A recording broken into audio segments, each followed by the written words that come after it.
A lost wanderer found an alien woman, bound with a free-to-claim sign. His choice changed everything. The Discovery Marcus Chen had been drifting through the outer rim for 3 days when his scanner picked up the faint distress signal. The salvage pilot adjusted his course, fingers dancing across the control panel of his battered ship, the persistent dream. Out here, beyond the jurisdiction of both human colonies and alien territories, a distress signal usually meant one of 2 things: easy salvage from a derelict vessel, or trouble that someone wanted you to walk into. Marcus was betting on salvage. His credits were running dangerously low, and the dream needed repairs that he couldn't afford to postpone much longer. The signal led him to Mining Station 779, a facility that had been abandoned when the ore veins ran dry 2 years ago. Strange that anyone would be out here now. The station hung in space like a metal skeleton, its rotating rings motionless against the backdrop of distant stars. Marcus docked carefully, noting the fresh scoring marks on the docking bay doors. Someone had been here recently, and they hadn't been gentle about it.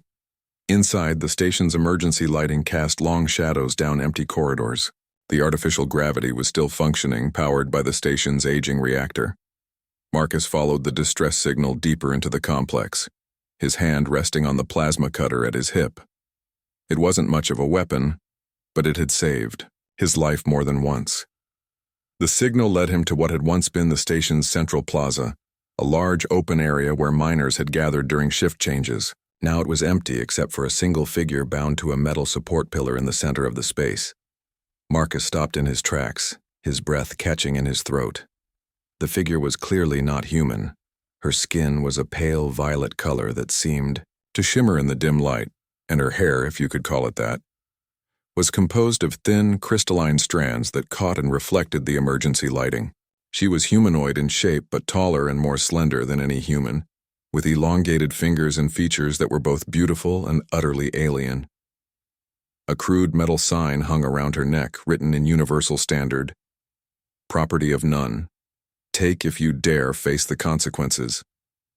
The alien's head lifted as Marcus approached, revealing eyes that were completely black except for silver irises that seemed to swirl like liquid mercury. Fear flickered across her features, followed by resignation. Marcus raised his hands slowly, showing he meant no harm. "I'm not going to hurt you," he said, keeping his voice calm and steady. "Can you understand me?" The alien nodded slightly. When she spoke, her voice was melodious, but strained from what must have been hours or days of captivity. "You speak standard. You are human." "Yeah, I'm human. Name's Marcus." "What happened here? Who did this to you?" "My own people," she replied, and Marcus could hear the bitterness in her tone. "I am Lyra of the Zelani. I was deemed a traitor for sharing agricultural techniques with a human colony that was starving. The punishment for such crimes among my people is abandonment." Marcus examined the restraints. They were sophisticated, clearly alien technology, but nothing his plasma cutter couldn't handle. "So they just left you here to die?" "To die, or to be claimed by whoever finds me. Either fate is considered fitting for a traitor." Lyra's silver eyes studied him carefully. "You should leave, human. My people's patrol ships will return in 7 hours to ensure I have suffered sufficiently.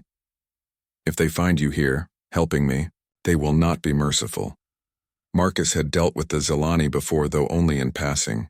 They were one of the older spacefaring races, prideful and rigid in their adherence to tradition. They controlled several key trade routes and weren't known for their tolerance of other species, especially humans. 7 hours is plenty of time," Marcus said, activating his plasma cutter. "Hold still." The restraints were tougher than they looked, some kind of adaptive metal that tried to resist the cutter's heat. It took Marcus nearly 20 minutes to free her, and by the time he was done, sweat was beading on his forehead. Lyra stumbled as the last restraint fell away, and Marcus caught her arm to steady her. "Thank you," she said, and he could hear genuine surprise in her voice. "But why would you risk yourself for me?" Marcus shrugged. "Maybe because I know what it's like to be abandoned. Maybe because I think anyone who'd help starving colonists can't be all bad. Or maybe I'm just stupid. Take your pick.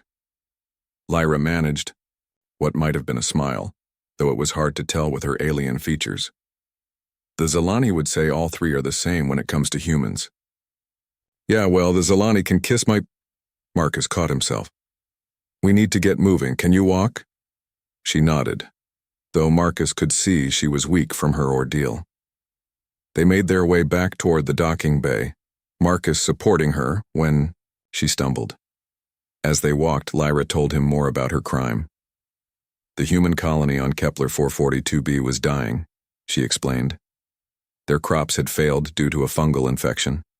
I knew of a treatment, a technique my people have used for centuries. I was stationed at our embassy there, and I was supposed to simply observe and report. But I could not watch children starve when I had the knowledge to help. So you shared the technique? I did more than that. I worked alongside the colonists, showed them how to modify their equipment to produce the treatment. It took weeks, but we saved the harvest. We saved the colony. Marcus felt a surge of respect for the alien woman. And your people punished you for that? The Zilani believe that each species must rise or fall on its own merits. To interfere is to disturb the natural order. What I did was not just disobedience, it was heresy. They reached the docking bay, and Marcus was relieved to see the Dream still secure in its berth. But as they approached the ship, Lyra grabbed his arm, her elongated fingers surprisingly strong. Wait, she whispered. Something is wrong. Marcus froze, scanning the bay. At first he saw nothing unusual, but then he noticed it. Fresh tool marks on one of the access panels near his ship. Someone had been here while he was gone. Stay behind me, he muttered, drawing his plasma cutter again. They approached the ship cautiously, and Marcus's suspicions were confirmed when he saw that the main hatch had been forced open. Inside, 3 figures in environmental suits were ransacking his cargo hold. Scavengers by the look of them, probably, attracted by the same distress signal that had brought Marcus here. They looked up as Marcus entered, and he could see their faces through their helmets. 2 humans and what looked like a Crocian, identifiable by its scaled features, and 4 arms. Well, one of the humans said, his voice crackling through his suit's speaker. Looks like the owner's home, and he brought a friend. Marcus kept his plasma cutter raised, but didn't activate it yet. Get off my ship. Now. The scavengers laughed. 3 against 1, friend. Well, 1.5 counting your purple girlfriend there. Not great odds. You'd be surprised, Marcus said quietly. What happened next took less than 10 seconds. Marcus had survived in the outer rim for 5 years by being faster and smarter than the competition. He activated the plasma cutter and swept it across the cargo hold's fire suppression system. Foam exploded from the ceiling, blinding the scavengers. In the confusion, Marcus tackled the nearest human, using his momentum to drive him into the Crocian. Lyra, despite her weakness, moved with surprising grace. She grabbed the 3rd scavenger's weapon before he could draw it, her elongated fingers finding pressure points that made him cry out and drop to his knees. By the time the foam cleared, Marcus had all 3 scavengers disarmed and backed against the cargo hold wall. Like I said, Marcus told them, you'd be surprised. Now get out before I decide to space you. The scavengers fled, stumbling over each other in their haste to leave. Marcus sealed the hatch behind them and turned to find Lyra leaning against the wall, exhaustion clear on her alien features. That was impressive, she said. You fight like someone who has had to survive on his own for a long time. You weren't too bad yourself, Marcus replied, moving to the cockpit. Where did you learn those pressure point techniques? Before I was a cultural attaché, I served in our defensive forces. It seems some skills never truly leave you. Marcus began the launch sequence, eager to put distance between them and the station before either the scavengers or the Zilani patrol returned. So, where to now? I can drop you at the nearest neutral station, maybe New Harmony. They don't ask questions there. Lyra was quiet for a moment, staring out at the stars as the Dream pulled away from the station. I have nowhere to go, Marcus Chen. I am Zilani no longer, and no other world will welcome me. Your people especially have no reason to trust my kind. Marcus considered this as he plotted a course away from the station. She was right, of course. Human-Zilani relations were strained at best, and harboring a Zilani exile could bring him nothing but trouble. The smart thing would be to drop her at the nearest station and forget this ever happened. But Marcus had never been particularly smart when it came to doing the right thing. The Escape the Persistent dream had been running silent for 3 hours when the proximity alarm started screaming. Marcus shot up from his pilot's seat, nearly spilling the protein shake he'd been nursing. Through the viewport, 3 sleek vessels materialized from hyperspace, their hulls bearing the distinctive spiral markings of Zilani patrol ships. "They're early," Lyra said from behind him, her voice tense but controlled. She had been resting in the small medical bay, trying to recover her strength, but the alarms had brought her to the cockpit. Marcus's fingers flew across the controls, powering down non-essential systems to reduce their signature. "Can they track you specifically?" "No, but they'll scan every ship in this sector. When they don't find me at the station, they'll expand their search pattern." Lyra moved to the co-pilot's seat with fluid grace despite her exhaustion. "Your ship, can it fight?" Marcus almost laughed. "The Dream's got 2 mining lasers I've modified for defense and shields that work about 60% of the time. Those patrol ships have military-grade plasma cannons and armor that could shrug off a small asteroid. So no, we can't fight." "Then we hide. Already on it." Marcus guided the ship toward a nearby debris field, the remnants of an old battle between human colonists and pirates decades ago. Twisted metal and shattered hulls floated in a lazy dance, large enough to mask their signature if they were careful. As they slipped between the floating wreckage, Lyra began working at the communications console. "What are you doing?" Marcus asked. "Listening. Zilani patrol ships use encrypted channels, but I still remember the decryption codes from my military service." Her elongated fingers moved across the interface with practiced efficiency. After a moment, alien voices filled the cockpit. "Translation?" Marcus asked. "They're discussing search patterns. The lead commander is angry. Very angry." Lyra's silver eyes narrowed as she concentrated. "He's saying that finding me is a matter of racial pride, that my crime has embarrassed the Zilani before the galactic community. Your crime of saving lives? To them, it's more than that. By helping your species, I've suggested that humans are worthy of Zilani knowledge, that they're equals." She paused, listening intently. "Wait, they're saying something else, something about the real reason I was stationed at that embassy." Marcus maneuvered the Dream deeper into the debris field, using the larger hulks as cover. "What do you mean, the real reason?" Lyra's violet skin seemed to pale slightly. "I was told I was there as a cultural observer, to study human agricultural practices.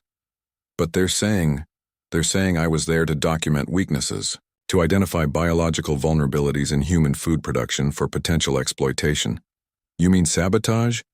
"Or worse, the commander is concerned that I might have revealed this to the humans. That's the real reason for my harsh punishment.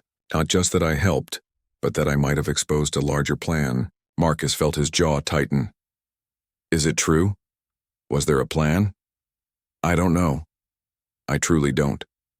But it would explain why they were so interested in my reports about human agricultural infrastructure. Why they asked such specific questions about storage, facilities, and distribution networks." Lyra's hands clenched into fists. "If this is true, then my people weren't just planning to let human colonies fail.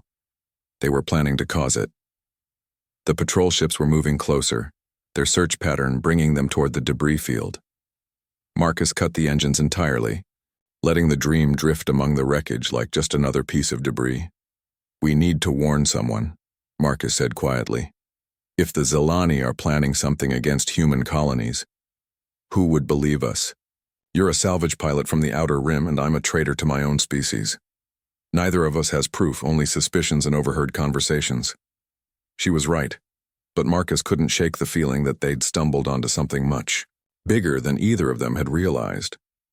There might be someone who'd listen. A human settlement about 2 days from here, Defiant Station. It's run by former military types, people who take security seriously. They might... The Dream shuddered suddenly, caught in a scanning beam from one of the patrol ships. Marcus held his breath, watching the sensor readouts. The beam lingered for a moment, then moved on. "They're getting closer," Lyra whispered. Marcus made a decision. "We're going to run. Not yet, but soon. When they pass that large freighter wreck, it'll block their sensors for about 30 seconds. That's our window. They'll detect our engine signature the moment we power up. Not if we do it right." Marcus began programming a complex sequence into the navigation computer. "I'm going to use the mining lasers to detonate some of the more volatile wreckage behind us as we go. The explosions will mask our signature and create a debris scatter that'll confuse their sensors." Lyra studied the plan on the screen. "This is insane. The timing has to be perfect." "Yeah, well, perfect timing is kind of my specialty. Get ready." They waited in tense silence as the patrol ships continued their methodical search. Marcus watched them creep closer on his screens, calculating distances and angles. His hand hovered over the engine controls. "Now," he breathed, slamming the controls forward. The Dream roared to life, shooting out from the debris field like a bullet. Behind them, Marcus's mining lasers fired in a precise pattern, detonating fuel cells and power cores in the wreckage. The explosions cascaded through the debris field, creating a brilliant cloud of interference. The patrol ships reacted immediately, but they were a few seconds too slow. The Dream was already accelerating toward hyperspace, the jump calculations that Marcus had pre-programmed coming online. "They're targeting us," Lyra announced, her hands flying over the defensive systems. Plasma fire lanced through space, barely missing the Dream's hull. Marcus threw the ship into a wild spiral, using every trick he'd learned in 5 years of outer rim survival. The shields flared as a glancing blow connected and warning lights blazed across the console. "Shields at 40%, Lyra called out. "Good enough," Marcus replied, initiating the hyperspace jump. The stars elongated into lines of light, and then they were gone, leaving the Zalani patrol ships behind. Marcus let out a breath he didn't know he'd been holding and slumped back in his seat. "That was," Lyra began. "Insane? Stupid? Likely to get us killed?" I was going to say impressive. She turned to look at him, those silver eyes unreadable. "You risked everything for someone you just met, someone who isn't even your species." Marcus shrugged, suddenly uncomfortable with the gratitude in her voice. "Yeah, well, maybe I just don't like bullies. Doesn't matter if they're human or alien." They traveled in hyperspace for several hours, the Dream's old systems straining but holding. Marcus used the time to teach Lyra the basics of the ship's operations, just in case something happened to him. She was a quick learner, her military background evident in how efficiently she absorbed the information. "Tell me about this Defiance station," she said as they neared their destination. "It's not exactly official," Marcus explained. "About 10 years ago, a bunch of human military veterans decided they'd had enough of the core world's politics and the way humanity was being pushed around by older species like the Zalani. They pooled their resources, bought an old mining platform, and set up their own settlement.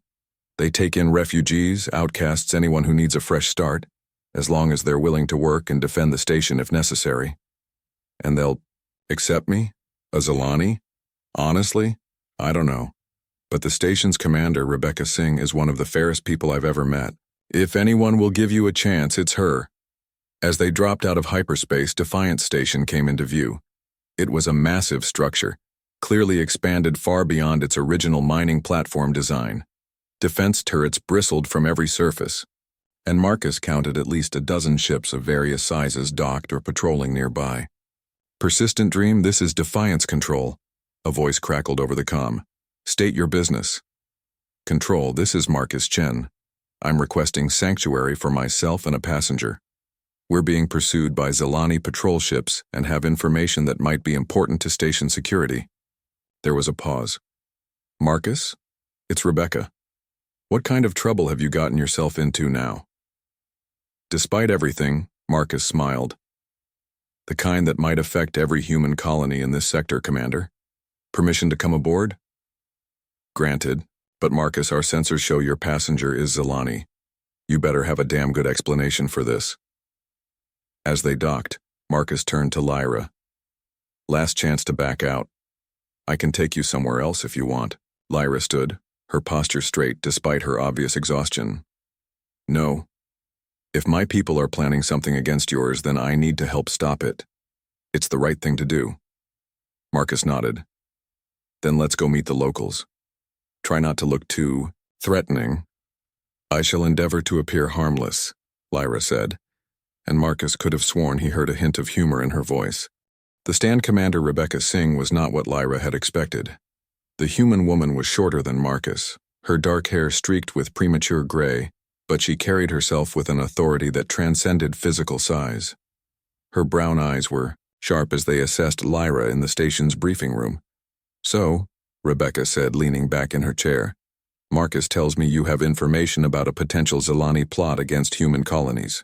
Lyra sat very still, aware of the two armed guards flanking the door. I have suspicions based on overheard conversations and my own experiences. I was stationed at the embassy on Kepler 442b, ostensibly as a cultural observer. Now I believe I was actually gathering intelligence for something more sinister. Rebecca listened without interrupting as Lyra recounted everything. Her posting, the questions she'd been asked to research, her decision to help the starving colony, and what she'd overheard from the patrol ships. When she finished, the commander was quiet for a long moment. If this is true, Rebecca finally said, it would constitute an act of war. The Zilani would not see it that way, Lyra replied.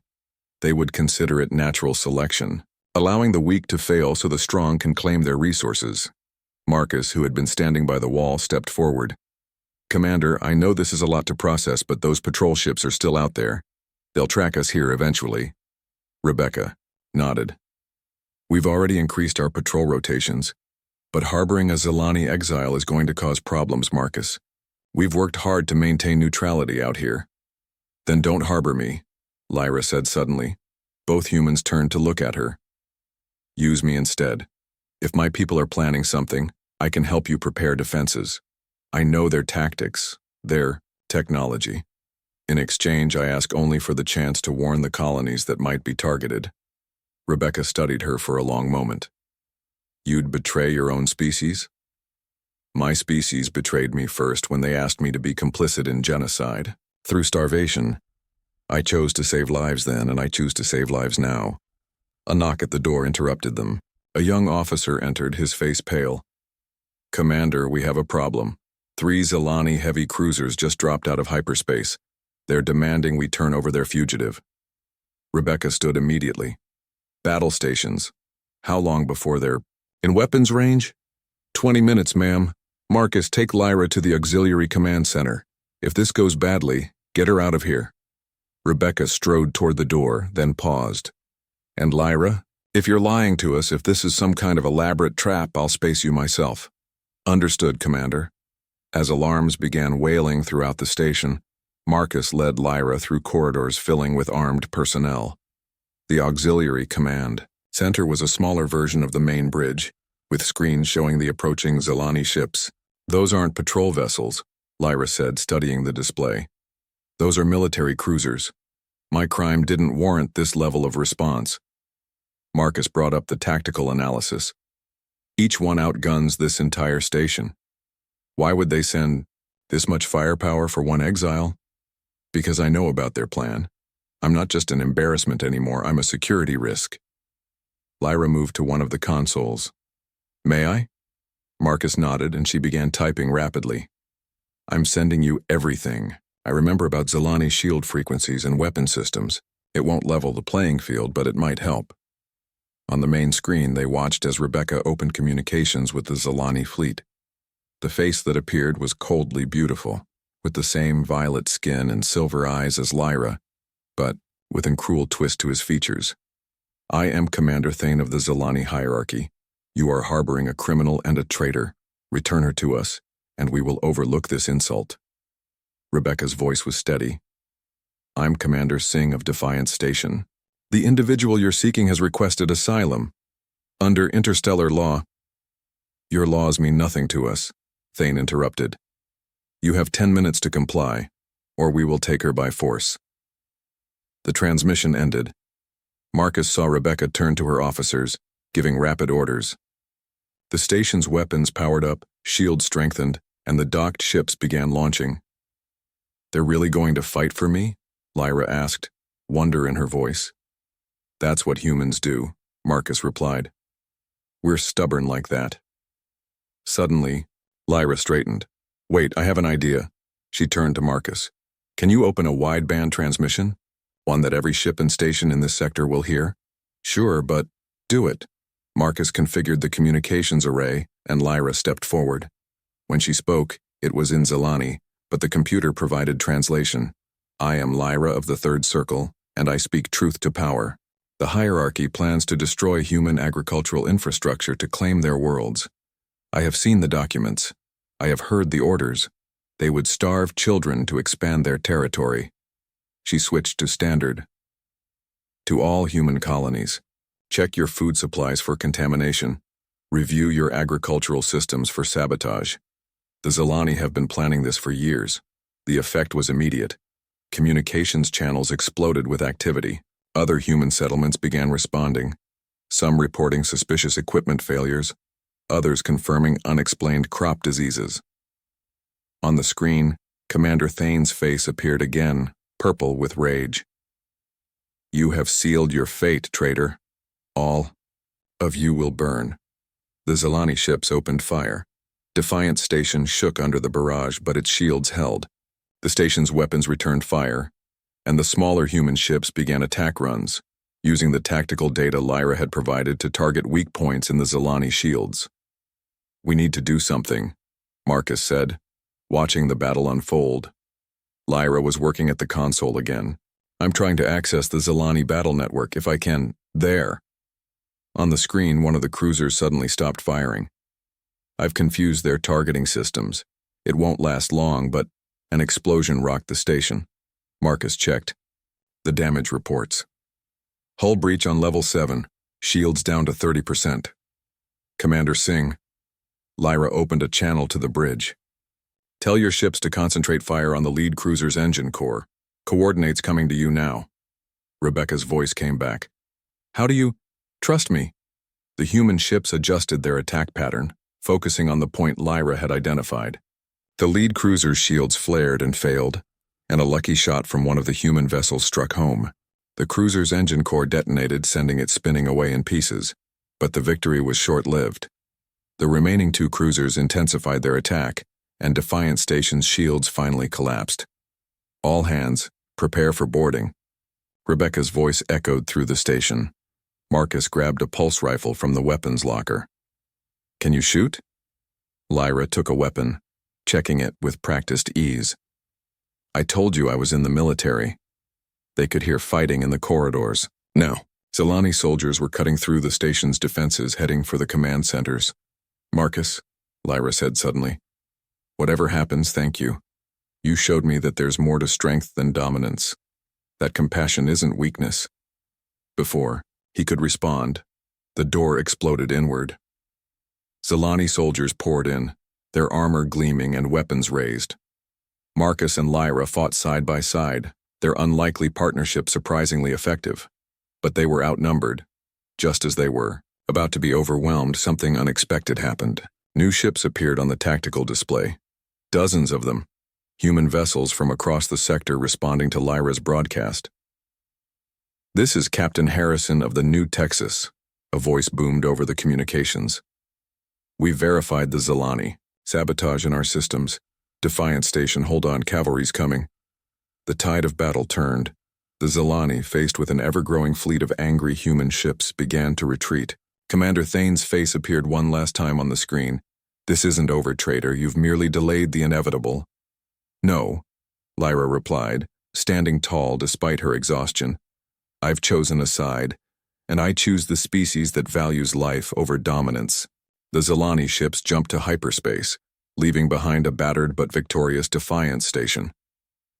In the aftermath, as repair crews worked to fix the damage, Rebecca found Marcus and Lyra in the medical bay, getting their wounds treated. "The Todor broadcast of yours has gone viral," she told Lyra. "Every human colony in 3 sectors is checking their systems. We've found contamination in 12 agricultural facilities so far. You saved millions of lives.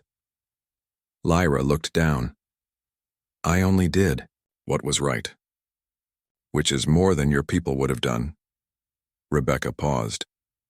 The Colonial Council is convening an emergency session.